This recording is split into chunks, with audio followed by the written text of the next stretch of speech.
لومبه سیس مونږ په خپله خبره باندې امن غواړو مونږ بدخوري نه منو مونږ دهشتګردي نه منو مونږ ټارګټ کیلینګ نه منو مونږ چیک پوسټونه نه منو مونږ په کورونو چاپی نه منو مونږ په خپله خبره باندې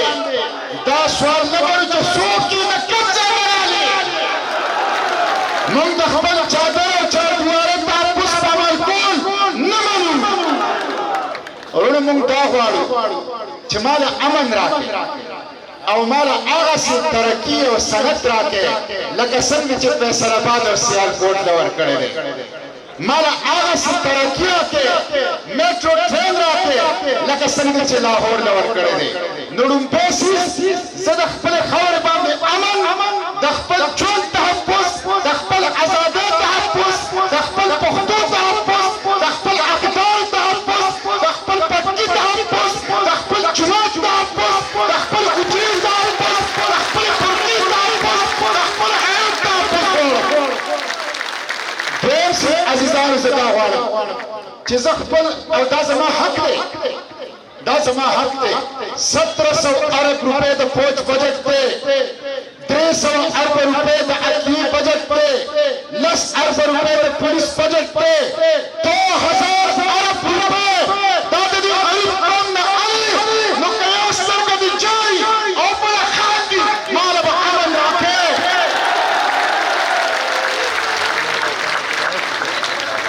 دویمه خبره عزیزانو زه خپل حقوق غواړم زما حقوق څه دي زه ستا نه دا غواړم چې ما له NFC کې خپله حصه راکړه قومي دولت کې ما له حصه راکړه زما د پچلم 500 ارب روپۍ په اسلام آباد پورې دي ما له د پچلم 500 ارب روپۍ راکړه ما له خپل تماکو راکړه ما له خپل ځنګلات راکړه ما له خپل باطنیات راکړه ما له په خپل کاري وسایلو خپل حق راکړه دا ما له دستور راکړی دی دا ما له د پاکستان علم راکړی دی دا ما له عصب کړی دی زه به ستا د خېټې نه راوباسم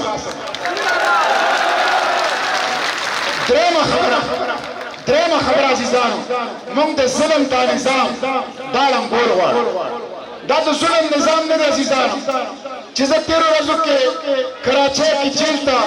علي وزیر له ملاقات ته لاړم علي وزیر سره چې ما ملاقات وکړ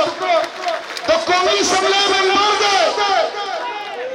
د خپلې علاقې د قومي نماینده دی ما ته علي وزیر رحماني صاحب وویل شپږ میاشتې شولې عدالت زما دلایل درسره نه وړي سماعت نه کوي دا د ظلم نظام دی دا د ظلم نظام دی یو طرف ته خو عدالت د شپېچل عالیږي د څه خاصو خلکو دپاره یو طرف ته خو عدالت د اتوار پرست د چوپې پرست بلاویږي او بل طرف ته زما منتخب د قومي اسمبلۍ ممبر بې ګناه په میاشتو په جیل کې دی د ظلم دا نظام نه منو دلته د ادریس پاچا خبره وشوه چې هغه په شرول فور کې د ادریس پاچا خبره وشوه په شرول فور کې زه بله خبره هم کوم بچو زه بله خبره هم کوم سید عالم مسعود زما رور دی سید عالم مسعود زما ډاکټر صاحب زما دوست دی د هغه سر ته د هغه بچو ته تنخې ملاویږي که سید عالم مسعود یا د هغه ټبر ته نقصان ورسېده ذمہوار به ریاست وي دا نه منو دا ظلم دا د جبر نظام د سنټرانو ګروپ دی واتساپ ګروپ دی زه چې سوات ته رالم له هغې نه پس په هغه ګروپ کې یو فرض د خیبر پښتونخوا د انټیریر منسټریشن کېده چې طالبانو په هیټ لیست جوړ کړی دی او په ټاپ باندې سنټر مشتاق دی نو ما ته سنټرانو فون وکړه چې مشتاق صاحب ته خو هر ځای لګیا یې په بندو کمرو کې وم په پارلیمنټ کې وم پچوکونو کې لکه گزاره کوه لکه احتیاط کوه ما ورته ستاسو شکریا زمارونه په ما خفه کېږي خو که چېرې دي د دې خوښه که د سد د غاړې مې حلالۍ او که د مرۍ د غاړې مې حلالۍ د امن نه نه رستو کېږم د خپل حقوقو نه نه رستو کېږم نه رستو کېږو له دې نه موږ امن غواړو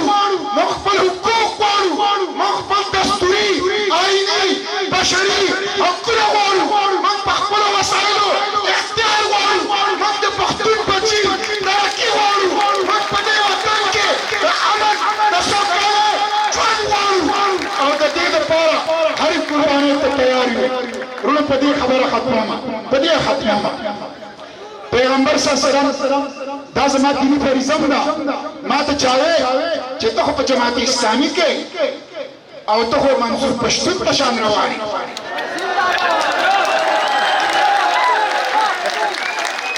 ما ورته وویل زما په یو لاس کې پښتونولي ده او په بل لاس کې اسلام دی زما پښتونولي ما ته اسلام ښیي او زما اسلام ما ته پښتونولي ښیي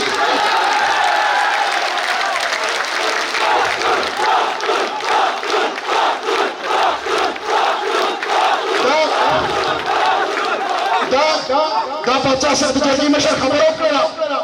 چې هغه سړي خو لا موجود دي دا د پیشو بچي دا د پیشو بچي د لم په غر نه د کټلنګ په غر یې ورسو ساتي وروڼه موږ ورته دا لرکې دا خپل اساسي موجودې کې د دې ځای نه زمونږ د دې پکار زمونږ د دې پکار او که ډېر زیات مو خوښي نشل کارامو په موږ باندې مسلط کړیو یو څو کاله فیصل آباد او سیالکوټ ته وسلته وساتل موږ نور نه پکار آخري خبره دا کوم آخري دا کوم پیغمبر صلی الله علیه وسلم د نبوت نه مخکې معاهده کړې وه درې خبرې پاکې درې پیغمبر صلی الله علیه وسلم وی اکه زموږ مشن دی زما مشن دی په پارلیمنټ کې په چوک کې په بندو کمرو کې په هر ځای کې اکه زما مشن دی ظالم په هر څومره طاقتوري پرېتوري ښکروري د هغه په ګریوان کې به لاس اچوو مظلوم که هر څوک هره ژبه د هرې خطې او هر رنګ خو چې مظلوم دی غریب دی ولاړ به وي ورسره ولاړ به وي ورسره او د امن دپاره د خپلو حقوقو دپاره د خپلې ترقۍ دپاره به اتحاد او اتفاق جاري ساتو روغ د علم غر چې تر کاف پورې ولاړي او تر سوات فرهاد په دریاب کې چې